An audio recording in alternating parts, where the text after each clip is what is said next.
Hi, friends. This week I left a breakfast in Springfield without staying for the toast. Not because I wasn't grateful to be there, but because somewhere between the tributes and the old campaign poster in the window, I realized I was looking at the exact moment Illinois politics stopped growing from the ground up and started getting planted from somewhere else entirely. So, this week on Deep Roots with Jen McMillan, we're going to be talking about a downstate billboard, a district that got redrawn out from under a congressman, and the 1,400 votes that changed how power works in Illinois for the next 40 years. Just a reminder, Deep Roots with Jen McMillan is your weekly-ish look at news and civic life across my favorite central Illinois counties, east to west. So, more to that story. I want to start out with something that happened to me personally earlier this week at a breakfast in Springfield honoring one of Illinois' longest serving politicians, Senator Dick Durbin. Because standing in that room got me asking a question I couldn't shake. Who represented this seat before him? And what did it cost to make the change? The answer took me back to 1982, to a Decatur billboard, a redrawn map, and a race that's still shaping downstate politics today. So let's start there. Around many states, the political season really kicks off at the state fair, and Illinois isn't any different. But as someone who finds herself questioning the two-party system in the United States on a regular basis, I wasn't sure if I was going to attend any of the events this year. However, as an Illinois Women's Institute for Leadership Training Academy alumna, when they asked for volunteers to work at the Democratic County Chair's breakfast, I couldn't say no. I couldn't say no to catching up with old friends and supporting my sisters running for office. So reluctantly, I got up early, dressed in my state fair appropriate black dress, and headed to Springfield. Once there, it was a bit overwhelming to see the tributes to one of our most famous politicians at his last chair's breakfast as our senator, especially in the room that he built. But as I left the breakfast, I spotted an older photo of Senator Durbin on a poster through a window. It was probably close to his election in 1982, 3 years before I was born. That's right, Senator Durbin has been my senator, our senator, since before I was born, which got me curious about who came before and how Senator Durbin got his start. That's how I figured out that one downstate Decatur billboard and those 1,400 votes changed American politics forever. You see, before Dick Durbin, his seat was held by another Illinois giant, who I didn't know very much about until this week. Congressman Paul Findley from Jacksonville, Illinois, a World War II veteran and journalist, held that seat from 1960 to 1983 and posed an almost insurmountable race to any challenger. And that was because Congressman Findley was well liked and well regarded in Congress. He was a farm kid from a rural county who worked himself up and never forgot to extend a hand back down.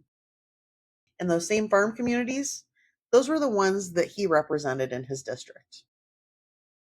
Up until about 1981. Then a few things happened to shift the power structure, the boundary lines. In 1981, Springfield lawmakers couldn't agree on new congressional lines. So, for a third time in Illinois history, the map got handed to a panel of federal judges instead. What came out was a district that looked nothing like the one Findley had run in for 20 years. Gone was some of his safe, rural western Illinois base, and in its place, Decatur and Macon County, a traditionally Democratic stronghold he'd never had to win before. And Macon County was the pivot point.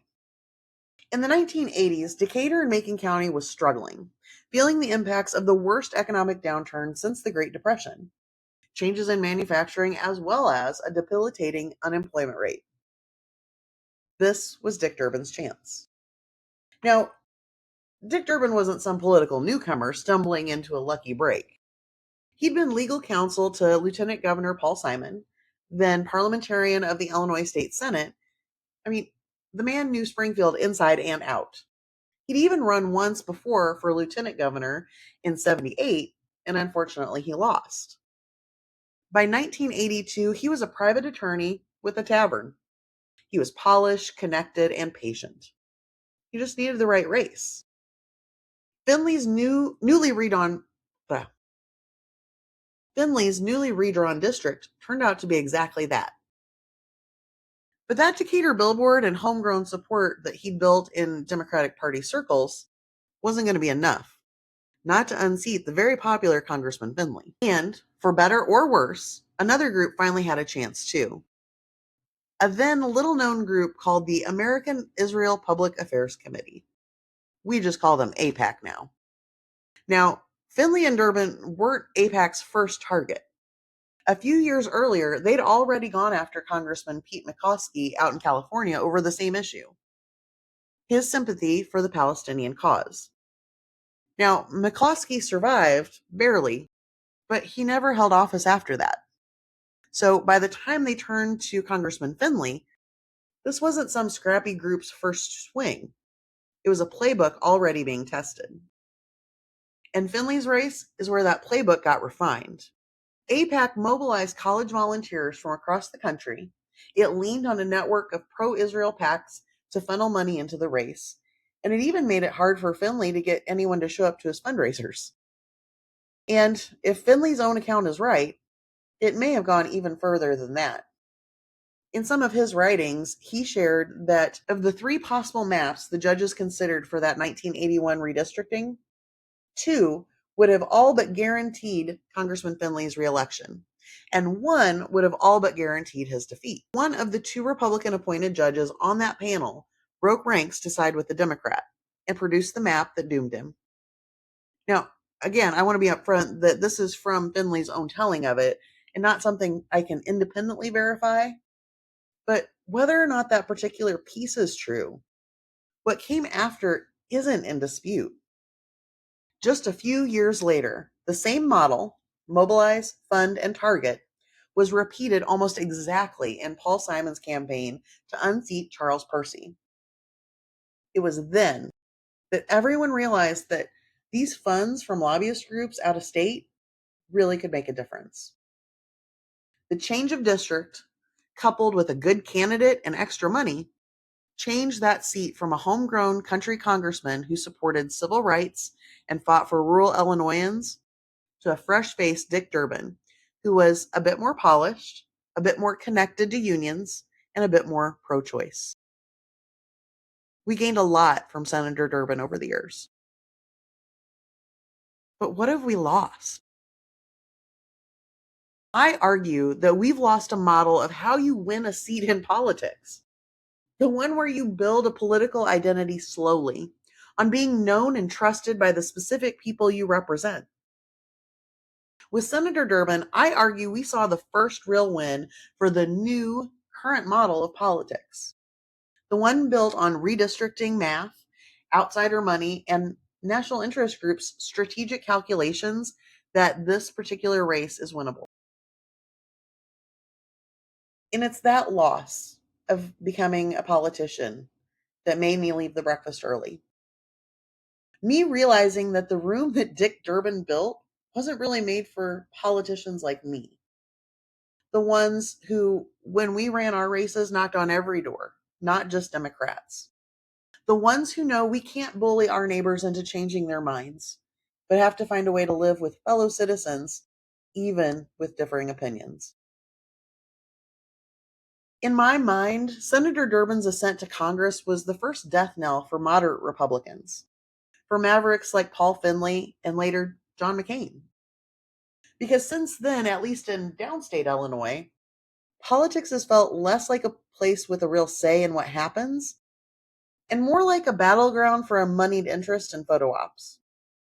All that matters is moving around district boundaries to gain a sliver of advantage here or there and making the right connections to keep power and gain money. So no, I didn't stay for the toast. I got in my car and drove back through Springfield and back down through those corn and soybean fields that used to define this district before anyone redrew it. And I thought about what kind of politician I want to be if I ever get the chance to again. And I do have to note here that we, as Illinoisans, and me in particular, owe a great deal to Senator Durbin and his wife Loretta Durbin. Through their support and my participation in their I Will program, I've met so many allies and learned how modern politics really work. I am forever grateful to everyone in the room that Senator Durbin built. I'm just not sure it's the right place for me right now. Because I don't want to be the kind of politician who wins a seat because a map got redrawn in my favor, or because the right group decided my opponent was worth spending on. I want to be the kind who wins because the people 3 counties over actually know my name and trust what I'll do with it, even the ones who won't ever vote for me. A bit more Paul Findley, or Glenn Pichard, if you are a diehard Democrat. It's just not the model that Dick Durbin proved out in 1982. But I don't think it's gone. I think it's just been waiting for people downstate and across the country to pick it back up. That's where we'll leave Findley and Durbin for now. But politics doesn't stop at the state fair. So let's get into what's actually happening this week across our favorite counties in central Illinois. So a quick note, I have been for a while covering my favorite 6 counties, and I've gotten to even where I can read them off the top of my head. But what I've noticed is that news coverage in those counties is very sparse. So I have expanded again, and I am going to start covering 17 counties across central Illinois from the west edge to the east edge, all along the I-72 corridor. This week, let's start at the state level, because there's 2 things happening in Springfield that touch every county on that road. First, the budget. Governor Pritzker signed our FY27 budget back in June, which was $55.9 billion with a B dollars, and notably, it's again balanced without raising income or sales tax on working families. Now, that's the 8th balanced budget in a row, if you're keeping track, a streak that matters if you remember the years-long budget impasse back in 2015 and 16, when the state went without a real budget at all, and it gutted social services in every one of our counties. This year's budget puts real money into housing, education, healthcare, and food assistance. And there's 2 things that I want you to know about specifically. First, it protects the 340B drug pricing program for our rural healthcare programs, and it supports disability services that advocates were really worried would get cut. And second, in Springfield, it's a topic that we keep coming back to, the data centers. If you've been listening for a while, you know I've been tracking this since the Honorary Americans episode on Abraham Lincoln and the Sangamon River. Here's where that stands today. Lawmakers introduced something called the Power Act this year. It would require data centers to supply their own renewable energy, report how much water they're using, and sign community benefit agreements with the towns they build in. The House held 3 separate hearings this spring, digging into energy and water use, as well as community impact. Mayors, labor groups, and farm groups all testified. And to be honest, it was genuinely contentious. Local governments, like the property tax revenue data centers bring in, farm groups and myself are worried about the land and water use. And labor's worried about the rules being too strict. However, the bill didn't pass this spring, and Governor Pritzker actually stepped in and paused new data center tax incentive agreements and directed lawmakers to keep working on it over the summer. So our real deadline is going to be the veto session in November. Here's how you can help. This is exactly the kind of bill that gets decided by who shows up. Lawmakers are holding stakeholder meetings through the summer and fall specifically to shape what gets attached to a bill before November. If data centers, water usage, or energy costs are an issue in your town, and for a lot of our rural counties they are, now's the time. Reach out to your state representative's office and ask how you can weigh in before November. Now, here in Decatur and Macon County, we are in the middle of a 3-year revitalization plan. That includes housing rehab grants, demolition, and redevelopment specifically targeted at 3 neighborhoods: Oakwood, Near East, and Jasper Street. Applications for that program are open through the end of the month if you know of somebody in those neighborhoods who could use it. Now, up in McLean County, this is a really neat one for economic development and schools. Rivian is fighting to lower its property tax bill in McLean County. And Unit 5 school leaders say if that fight succeeds, it could cost the district as much as $6.8 million in lost revenue. That is a real uncertainty hanging over how the district plans its budget for the year ahead. And this is exactly the kind of story that we really want to cover and watch over the next few months. Also, this week, everybody in our counties from McLean over to Champaign were issued flood watches and had storms again, even having a water rescue over in DeWitt County, I believe. The state issued a disaster proclamation covering McLean, Champaign, Ford, Marshall, and Tazewell counties. And that just means that it unlocks additional state resources for all the recovery efforts. Now, staying over in Champaign-Urbana, I do want to highlight something interesting that happened at their board meeting. There was a walkout. So there's been a question on their agenda for home rule, and that came up earlier this week, ending after only 3 minutes and before any member of the public could even speak on it. Home rule is a big deal. It affects how much local control a county has over its own taxing and regulatory power. And cutting off public comment on it, even procedurally, is the kind of thing that deserves scrutiny. On the school side in Champaign-Urbana, Monday was the first day back in Urbana, and it's the final year for Superintendent Jennifer Ivory Tatum. And I don't want to miss over in Vermilion County, I found out that Danville's Kiwanis Club is holding its 76th annual Pancake and Sausage Day this weekend at the Palmer Arena. All the proceeds go to local children's charities, including the Danville Public Library and Vermilion County Dare. So if you're over on that side by Danville, you should show up and contribute. And that's going to wrap it up for the news in Central Illinois this week across our now 17 counties. Again, you've been listening to Deep Roots with Jen McMillan. That's me. And this is just my simple attempt to pay attention to the place that I live. I'm a mom, a Rotarian, a part-time consultant, and depending on who you ask, something of a policy nerd. I spend my days working in community development and affordable housing across Central Illinois, and I spend a fair amount of my free time wandering old cemeteries and towns, trying to keep their stories from disappearing. This show covers 17 counties: Adams, Pike, Calhoun, Scott, Greene, Cass, Morgan, Menard, Sangamon, Logan, Christian, Macon, DeWitt, Piatt, McLean, Champaign, and Vermilion. Because I believe local government, local development, and local history are where the real decisions about our future actually get made. Not in Washington, not even always in Springfield. Right here in county board meetings and zoning hearings and school board votes that most of us never think to show up for. I'm not neutral about this place. I love it, I'm honorary about it, and I think it deserves better coverage than it gets. So that's what we're building here. One county, one story, one route at a time. If you've got a story in one of those 17 counties, let me know. You can always reach me at jen@jenmcmillan.com, or you can message me on any of the places that you found this podcast.